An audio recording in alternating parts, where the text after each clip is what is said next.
we are doing the talk show, which is every 5 to 6 p.m. It's a reality talk show. Reality talk show. So I have been doing it. I have been doing it since Toni Talks. Yung we really interview, not just celebrities but real life stories. We really tackle on the real life stories and what people are going through, because we realize na hindi lang naman mga celebrities or mga napapanood natin sa television ang may mga makakulay na buhay. Nakita natin yan na even yung mga ordinaryong tao na hindi naman lumalabas sa television o sa media, pag kinausap mo sila, malalim din yung mga pinaghuhugutan nila at malalim yung pinanggagalingan nila. At mas naiintindihan mo why they are the person that they are today. Kasi pag narinig mo yung storya nila, marirealize mo na, ito pala yung mga experiences, kaya naging ganito siya today. So parang nakakabawas ng pagiging, it helps you to become more compassionate than being judgmental to others. Kasi pag inupo mo ang isang tao, di ba? Like ikaw, Kuya June, pag nakausap kita, nalaman ko mga pinagdaanan mo. So, kaya pala ganun si Kuya June, di ba? Kaya mag-Toni Talks naman tayo, Kuya June.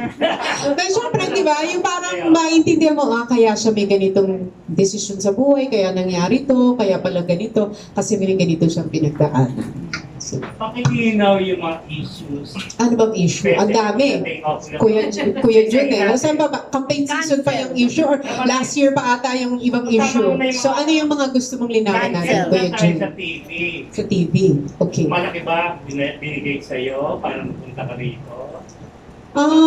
Sinunod yung shopping, na bino-boycott, dahil sa'yo. Para may manmak ka na. Yung mga ganyang bagay naman, huwag na nating pagtuunan ng pansin yung mga ganyan. Ako, I choose not to dwell on those things. Hayaan na lang natin sila. Basta I made this decision.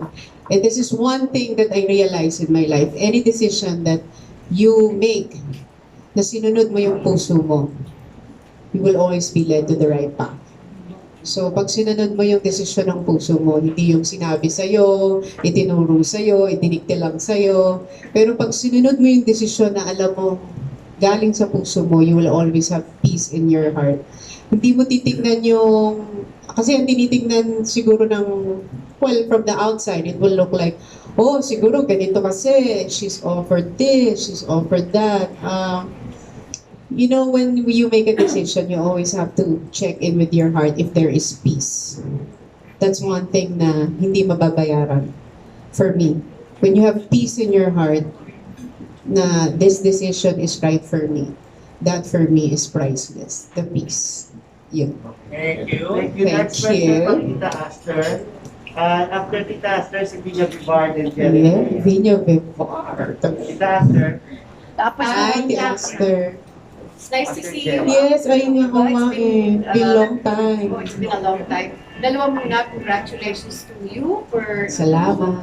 major projects, this TV show, Toni, under on TV. And of course, sa Metro Manila Festival. Thank you. My teacher, right? Toni, after all this that you've been through, lessons learned. Ano ang gusto mo i-share sa amin? Although may mga sinabi ka na dito kay Ian. Pero yung, syempre, marami kang natutunan, di ba? Kasi grabe yung challenges na pinagdaan. Challenges, yes. Siguro the greatest lesson that I have learned I'm celebrating my 20th year in the industry. So parang anniversary press ko.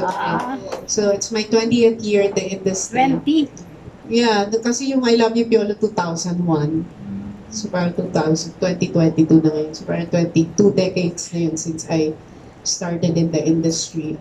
Siguro, I think the most important thing that I have learned being in the industry for 2 decades is when you know who you are, you will never be defined by the outside force. Parang yun siguro, dapat kilalanin mo kung sino ka talaga. Kasi sa industriya natin, where a lot of people will try to define you, your co-workers, the people you meet, or sometimes the press people, or the magazines, the media, they will try to label you, define you with all of these things. But in the end, if you know in your heart who you really are, nobody can take that away from you. You will be complete, you will be whole, and nothing and no one can touch you. Kasi, di ba, maraming sasabihin, ganito yan, ganito siya. But when you know in your heart who you are, I know that's not me. So when they accuse you of something, when they say something to you, pero pag kilalang kilala mo yung sarili mo, hindi ka maliligaw sa industriyang ito. So yun lang. Parang you always have to go back to who you really are. Yun. Thank you, Toni. Thank you. Yes. Media Bivard and Jerry Olea and Erlinda Rapadas. Yeah. Ate Nakasan mo na po. Erlinda. Okay. Hello. Yes, Bing. Tanong ko lang yung proseso ng Ate Jerry. paalaman sa Abs-Cbn. May sama ka ba ng loob sa Abs-Cbn? Wala naman. Wala. I guess siguro that's yung nangyari, it's very internal. That's something that I really cannot share because very internal yung mga nangyari, you know. There are so many things that have happened that I will not share because wag na lang natin pag-usapan yun. But yung pagdating sa mga may sama ng loob kahit kanino, wala nang ganun. Kasi parang I choose to move forward and instead of magkaroon ng sama ng loob, maging grateful na lang tayo. Kasi di ba lahat naman na nangyayari sa buhay natin is a preparation sa kung anong susunod na gagawin mo sa next chapter. So, mas grateful ako sa mga nangyari in the past. Siguro yun yung aking state ng puso. I'm grateful that everything happened, how it happened, and why it happened, because it has led me where I am today. So masasabi mo walang kulay na nasunod? I don't know. Hindi ko masasagot yan sa ngayon. But I'm in contact. I'm with my bosses. So we exchange messages. Yun. So I think that's good enough na we know the real story and we know the truth. So yeah, I respect yung kung ano man yung napag-usapan. And I think yun na lang siguro pwede kong ma-share. We personally text ni Sir Carlo before everything happened. And even before the whole thing was happening. Message ko si Sir Carlo, and between the two of us, I could say that it was a good conversation, the one that we had, the last one. Mhm. Thank you. Thank you. Jerry Olea and Erlinda Rapadas. Nabanggit na rin lang ni Manay After ang meron pa Yes. nila sa president mo, with Joey De Leon, the teacher, considering na last pack grosser yung movie niyo ni Alex Gonzaga na Exorcist. Kumusta yung pakikitrabaho kay Joey? Mag-guest pa siya sa Toni? Mag-interview ba kayo para sa promo ng movie niyo? Actually, dati pa, 2020 pa, tinext ko lang si Tito Joey kasi I consider him as my mentor sa industry. Kasi naalala ko na nagsisimula ako sa industry.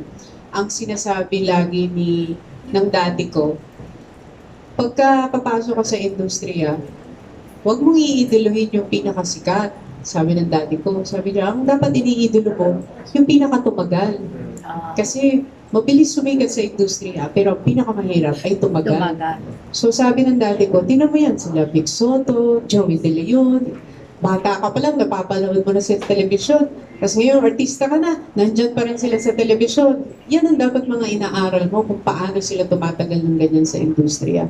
So when I was given the chance na makatrabaho sila sa Itbulaga, lagi ko siyang inoobserbahan, lagi ko siyang kinakausap, tinatanong. Tapos isa sa mga hindi ko makakalimutan na naituro niya sa akin nung nag-host kami sa Itbulaga, bata pa ako nun.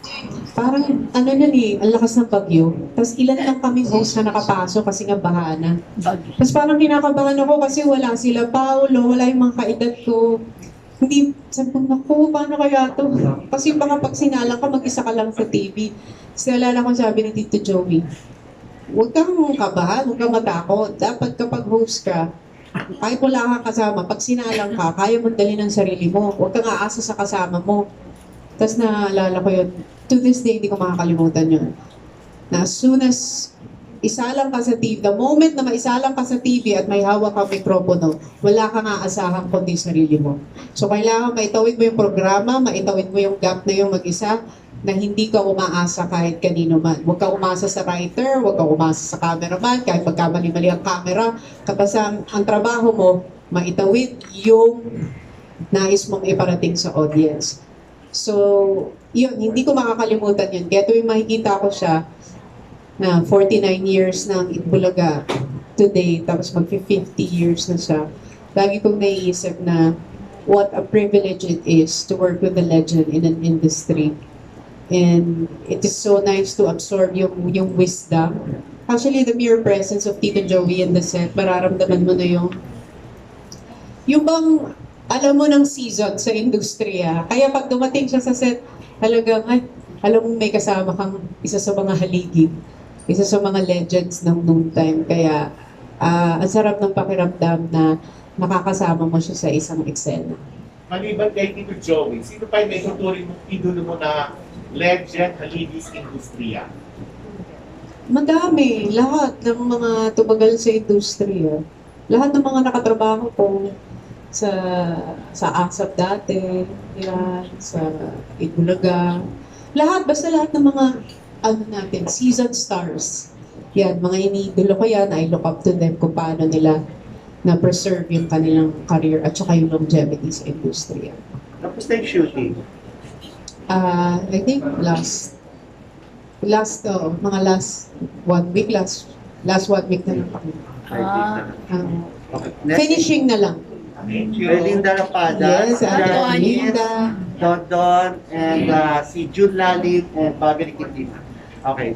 Toni, ano ang naging influence sa inyo ni Direct Paul sa karir mo at saka yung perspective mo sa buhay mo ngayon? Influence, di ba? Yeah, ni Direct Nako, dati, ang laki ng influence sa akin ng parents ko. Lahat ng mga desisyon ko, naalala ko noon, pag sa career, kinukonsulta ko si Mami Pinti, daddy ko, ano kaya ang tingin yung okay sa akin?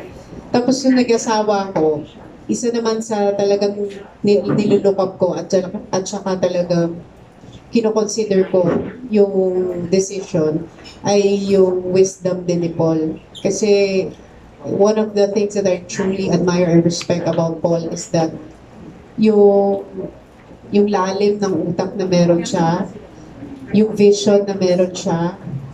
He taught me how to have a vision, how to believe in myself, how to trust in myself.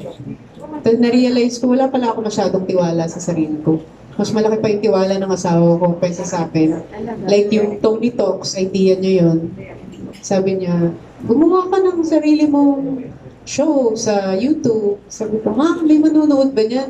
Pang TV yan. Sabi niya, hindi. Sabi niya, ako ano yung gusto kong gawin, dapat gawin mo yan. Habang naghihintay ka ng trabaho, isipin mo na lang, this is your training ground. Mag-interview ka ng mga tao kasi that's what you're good at. So, he pushed me to start yung Toni Talks hanggang sa, nag-grow na siya.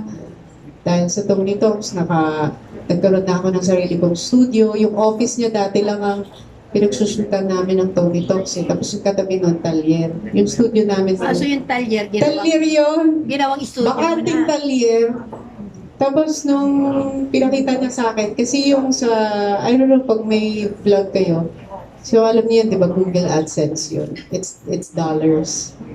So dollars ang sweldo mo sa YouTube eh. So nung pinakita niya sa akin na, ito na yung naipon ng show mo for doing it for 1 year. Then he said, Wow. you know, this can build you a studio. Do you want to do it? Then we built a studio para lang kasi... Out of ng kinita mo dun sa... Yes, out of lahat ng naipon ng Toni Talks kasi hindi namin ginalaw yun. Tapos we built a studio para sabi niya, para magamit ko na yung office ko kasi halos ikaw na yung gumagamit. So, nung ginawa namin yun, and then All TV, the opportunity with All TV came, and then we pitched the show, the concept. And I remember, parang nung nag-pitch kami, may 4 o 3 show din na nag-pitch for talk show.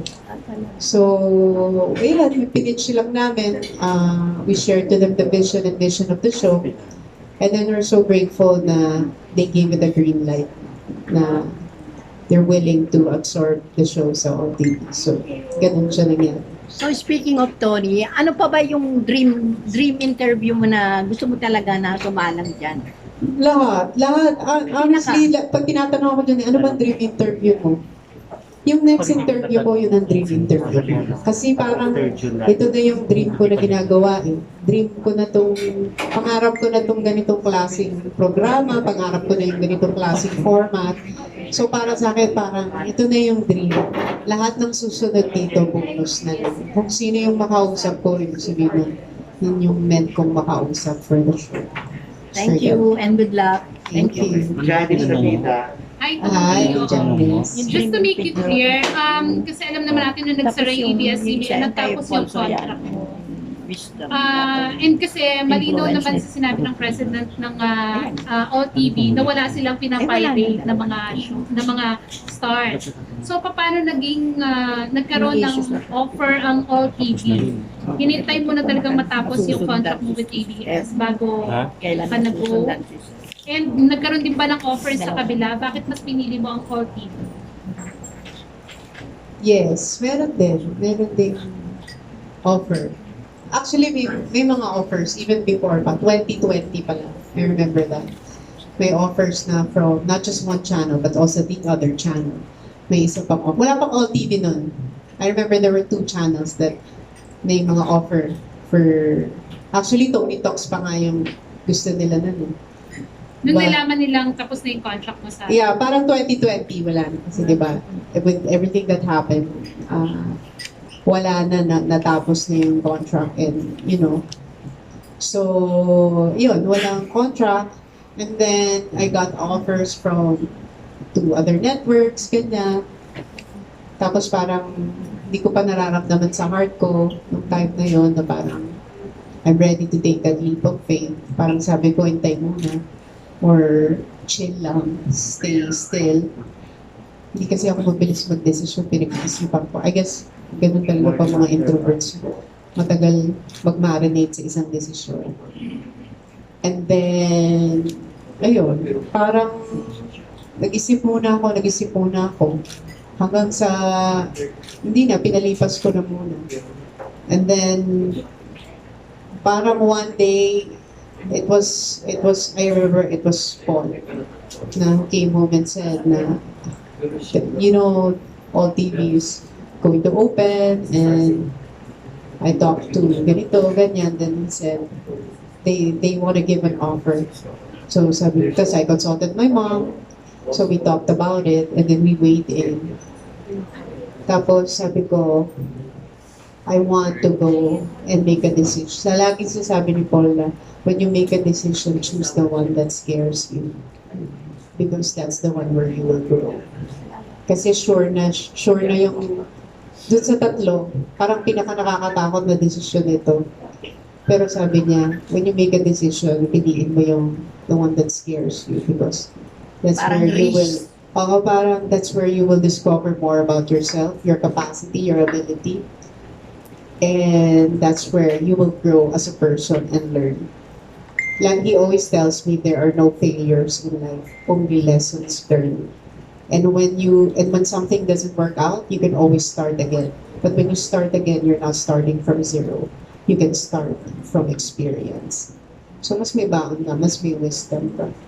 So if you would say, if they would ask na, tinanggap to na dahil malaki yung offer, ganyan. If I would compare it to the previous offers that I got,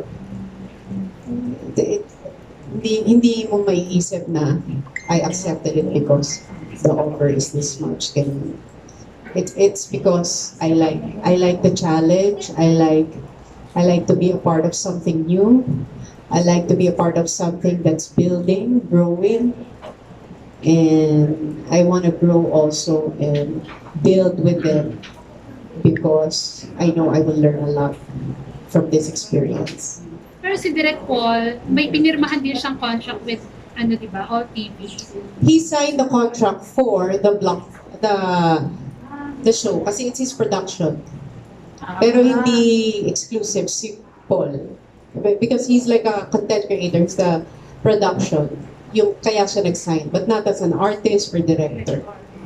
Kasi siya nag-produce ng Toni Talks eh.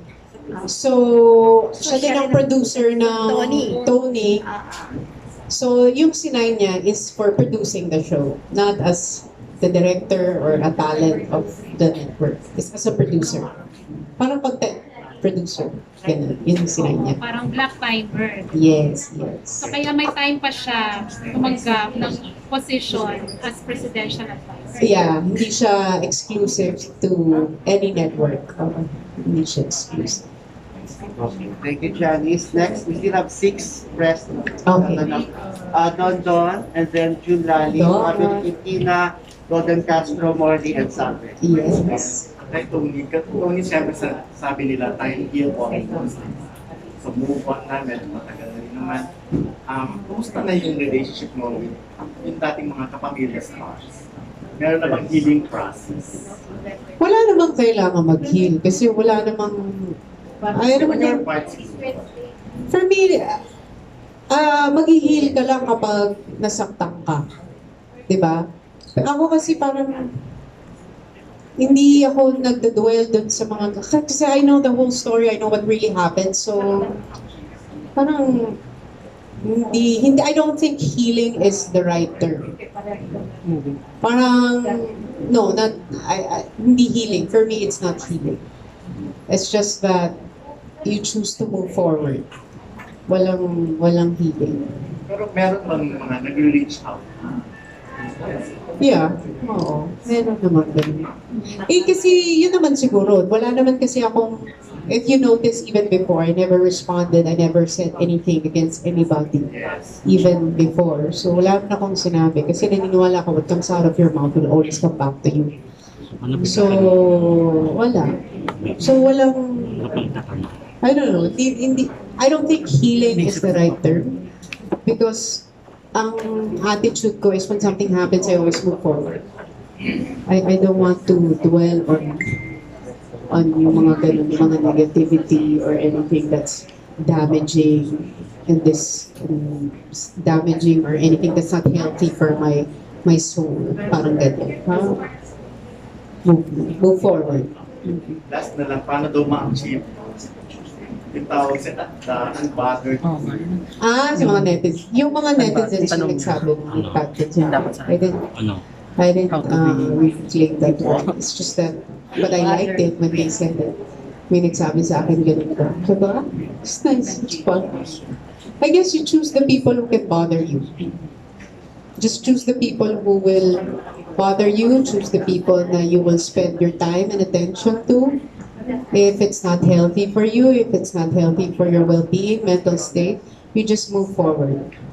Na alam natin yan ng pandemic, time is so valuable. Today, nandito tayo, tomorrow is not promised. So, let's choose to spend our time wisely in this day and age.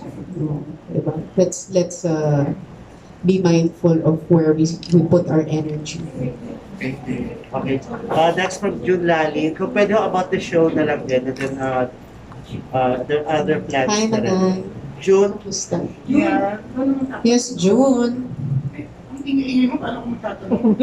Ba't wala ka nung, hindi ka kasama ni Rufa nung I just arrived. sa Alti Award. The jet setter from the airport. Wala ka sa All TV launch, di ka kasama ni Rufa, hinahanap kita. Hindi siya nag-abroad. Wow. Talaga, so siya. Iba ka na talaga ngayon. Hindi ka na ma-real. Hindi ka na ma-real. Ako, Toni, before kita tanongin, I'd like to congratulate you kasi nakikinig ako. Sinasabi mo, hindi ka nagdadwell sa mga negative. Tama nga naman na, syempre, di ba, you have to count your blessings, di ba? Yeah, count the Iba't ibang blessings. issue, di ba? Oo, may kilalang nga ako. Boycott daw ang pero umorder pa rin last week. Ano naman yun? Di ba ikaw? Ikaw pala. Alam mo kayo, ESP Talonit kasi gusto niya itanong ko kung ang dream interview mo raw ba siya? Oo. Gusto mo kasi mag-guest ang Toni. Wow. Si Manay, grabe tagal Ikaw ba, JFA. wala kang parang interview si Tita Talonit. Kasi tingin mo maganda ba siyang interview? Ay, why not? Kasi di ba bully siya? Ano ba yan? Grabe naman. Alamin natin yung mga story. Pero yan- Welcome naman lahat. Pero yun nga, about your show. Pero Ako, simula nang nakilala kita sa taping ng Campus Romance. Campus Romance! How many years ago? Naku, 1997. Actually, kung mabilangin mo yung 25 years na ako sa industry. Kaya nga alam ko nagbawas ka ng taon. Pero, hindi kasi ang sabi nila, naalala ko nung nag-celebrate ako ng 10th year anniversary ko na nag-araneta ako. Yung sabi dati sa ABS kasi 10th year yun eh. Dapat daw bibilangin mo kung kailan ka nakilala. In 2001 nga yung... Hindi yung kung kailan ka nang Kung kailan ka talaga... 1997, talent pa lang naman ako noon. Pero binilang ko yun, kaya alam ko. Yes, 25 years. 25 years in experience, 20 years as Toni Gonzaga. Kasi nung 1997, Team Gonzaga pa ako. Pero nung 2001, dun yung nakilala, yan pala yung Toni Gonzaga. Pero nung Tin pala siya. 1997, Team Gonzaga ako. Pero yun nga, Tony, alam ko hindi ka naninibago o TV sa Tony. Dahil ang dami mga dating mga talents, mga production people ng Abs-Cbn. May work kayo because of Tony. Ikaw yung kumuha kayo sa akin. Yes, we opened our doors for anyone who's willing to work with our program. Yan, we opened it. And actually, hindi yun conscious effort na dapat dati kang taga ganito, dati kang nag-work dito, dati kang nag-work. Because when we interview people who will be part of our show, we always ask them, what is your intention of joining us?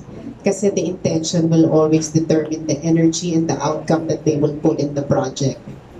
So, yun, gusto namin yung good energy, good vibes, masaya lang. And we're just here to serve our audience with stories that can hopefully encourage them, uplift them, give them a new perspective in life.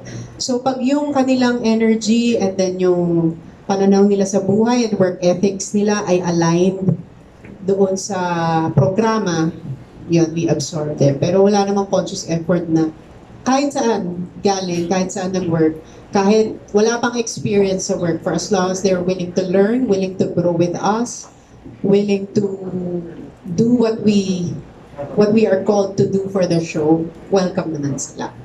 Pero sa dami ng mga taga-ABS na nakatrabaho, reported sa Tony, parang hindi nakakapanibago. Yes. Nagugulat ka parang kala mo na sa ABS. Hindi naman, kasi siguro dahil yung studio namin. Hindi ko siya it's very, it's in Makati. So, it's very new. So, the feeling is very new.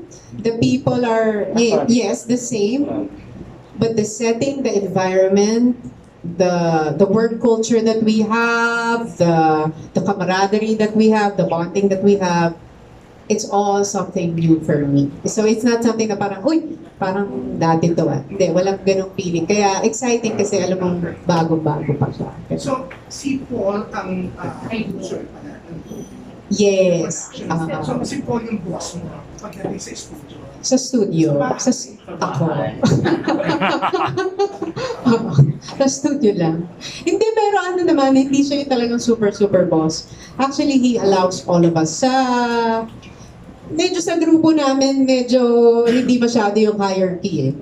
We try to work together as a team.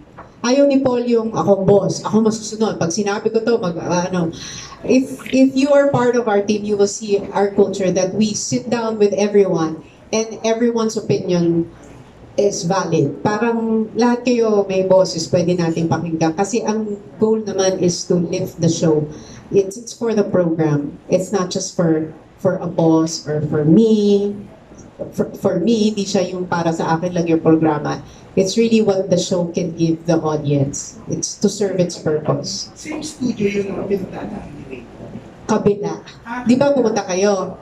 Dito yung Toni Talks. Tapos yung wall na yun, binutas namin, pinto. Tapos yung talyer na katabi. Kinuha niya. Yun yung kinonvert. Nirerentahan yung lugar. Yes. Anyways, thank you. Thank you. And good evening. Thank you, Ladies and that's gentlemen. Fabi Requintina of Yes. Manila Bulletin. Hi. Good afternoon. Okay, congratulations on your 28th years of show. Thank you. You've made a lot of good decisions, pero what would you consider your best decision na ginawa sa show? Siguro, one of the best decisions that I have made in my life when it comes to being in the industry for almost 2 decades is that yung I never gave up on myself. Even when everybody was giving up on me when I was starting, even if no one was believing in me when I was starting, even if everyone was turning their backs on me, I never gave up on myself, my dream, my faith. So I think that's the best decision that you can make. Not just for me, but maybe to anyone who's listening right now. For as long as you don't give up on yourself, you continue to move forward, you continue to pursue your dream, you continue to do what you're called to do. You will continue to do the things that makes your spirit and your soul alive. Yun siguro ang pinakamagandang desisyon na magagawa mo sa sarili mo. Yung hindi ka mag-give up. Last question. Si Seb ba may paiwat na kung sa mag-showbiz or Wala. Tingin ko behind the scene siya. Kasi Nasa kahit dati. minsan nasasama namin siya sa mga commercial, alam niya trabaho. Sinasabi sa kanya ng daddy niya na, o bata ka pa lang, may katrabaho ka na, ganyan. Parang ito yung value ng hard work na kapag may gusto ka sa buhay, kailangan mong pagtrabahuan. Yun ang ina-explain sa kanya. So alam niya minsan pag nakakasama namin siya sa work, it's because it's work. It's not being a celebrity. So hindi niya alam pa yung concept ng celebrity. Kasi even before, when I was still doing mga TV shows and I was in the studio almost every day, hindi ko naman siya nasasama. So hindi niya alam yung environment ng trabaho ko. Ang alam lang niya, mommy works and she appears on TV sometimes or in the big screen or in my phone. Pero hindi niya alam yung konsepto ng artista. Alam niya yun yung trabaho. So I don't think na hindi pa siya nagpapakita ng interest. I don't know kung saan mapupunta yung interest na right now kasi gusto niya mga cars, tapos gusto niya yung behind the scene, yung katulad sa daddy niya. Hindi pa talaga on cam. He's more on off cam. Commercial siya dito. Yes, oo. So yun, anong idea nito? Yung sinabi sa kanya ng daddy niya, kasi minsan di ba magpapabili yung mga bata. Tapos sabihin ng daddy niya na, if you want to buy something, you have to work hard for it. So, yun, sabihin sa kanya, this is work. Sabi niya, you just have to do this. 4 hours lang naman yung pagbata. So, parang naglalaro lang. Tapos yung mga acting naman niya, madali-dali lang. So, yun. thank you. Okay.